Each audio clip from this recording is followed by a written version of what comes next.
Chris, you guys have pretty consistently been able to turn defense into offense, even when maybe shots aren't necessarily falling for you with the regularity you want them to. It looks like you're able to stifle them defensively, and that's leading to some easier buckets. Yeah, I think, again, our half-court defense tonight, when we got back on defense and didn't let them score on the 0 or 1 passes, we did some really good things. If our transition defense would have been a little bit tighter, it would have been one of our better defensive performances. So that's a talented player with a really good coach. I think we played some good defense tonight. Certainly, I believe to win in March, your offense has to have diversity. It has to have variety. You can't just score in one way. So something we talk about all the way back in the summer, if we're going to get to that point per game goal, we have to score off our defense. We have to get to the free throw line. We have to score in transition.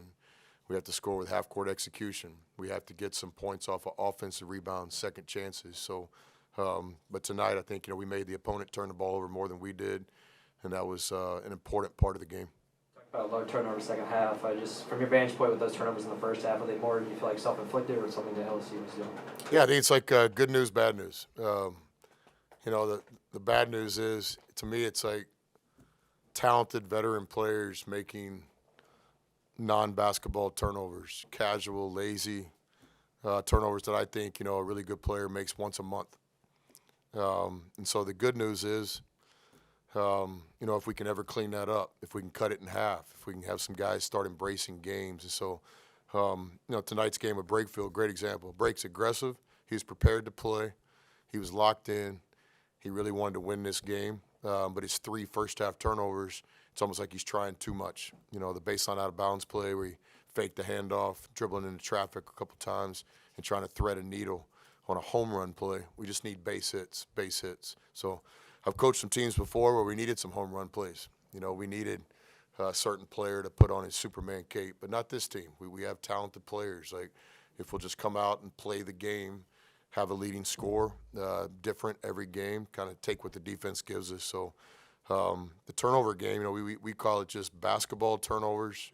Those are going to happen.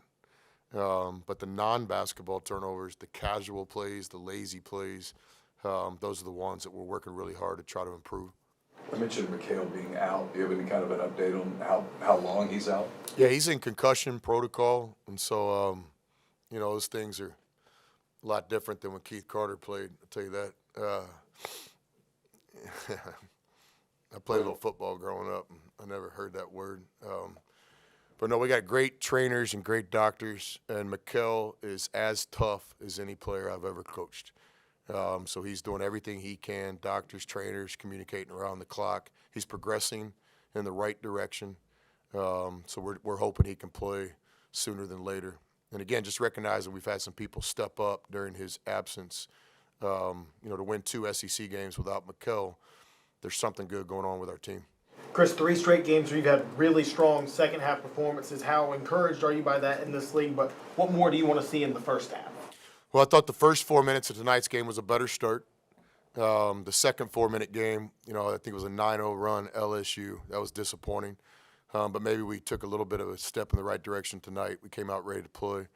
And so it's something we talk about. We call winning time the end of the game. We spend a lot of time talking about winning time. And so the first of the game needs to become winning time around here. So I'm trying really hard to get the players to understand that.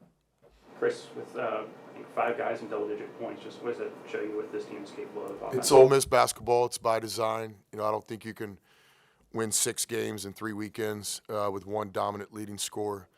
You got to have scoring in different ways. If we can play good defense, take care of the ball, and have multiple guys in double figure scoring, then we've proven that we can be more than competitive over the years. Chris, I was thinking back to talking to you after the Memphis game, and when we were talking about rebounding, since SEC play started, it's been virtually even, one rebound margins. Nothing to hang a banner about, but is that a good spot for this team to be, or at least an okay spot? Maybe we should hang a banner,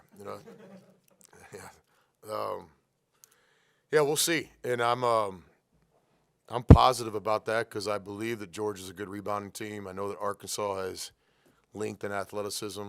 And tonight's LSU's team has some legitimate bigs. I mean, 10 is once-in-a-lifetime athlete when you get to coach a guy like that. Levin's a hard-playing, physical guy. 6 talented freshmen, so it's a good offensive rebounding team. 4, I think, from the perimeter. So this team had 3 of the best offensive rebounders in our league, and so I don't know. We'll see how we stack up, but we gotta continue to get better at rebounding. I think the guys are embracing it. As a coach, it's always good to hear during the timeouts the players talking about the things that matter, and so these timeouts are kind of long in college basketball. I don't have 2 minutes worth of content. And I'm not a big yeller or screamer with this veteran group. So a lot of times in these timeouts, there's just a lot of dialogue. But I think the players are talking about different things than they were talking about on opening night. And in my opinion, they're talking about the right things. And one of those being, hey, where are we at with the rebounding game? So player accountability is getting a little bit better. A guy misses a block out. His teammates are getting a piece of him before I can. And that's always a good sign.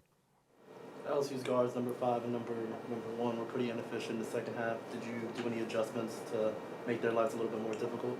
Yeah, I think fortune always plays into basketball. I think there's some shots that they took that they normally make, but I do think you give our guys some credit. We try to just stay between the ball and the basket against those guys. We were prepared to give up some really talented step-back type shots. We had a second layer game plan ready for that, but I thought we did a pretty good job containing the ball tonight against 2 talented players. Those guys are good one-on-one players. They can create their own shot at any time. So I do think we played some pretty good containment defense at times tonight. Any more questions for Coach? Thanks. Thank you. Thank you.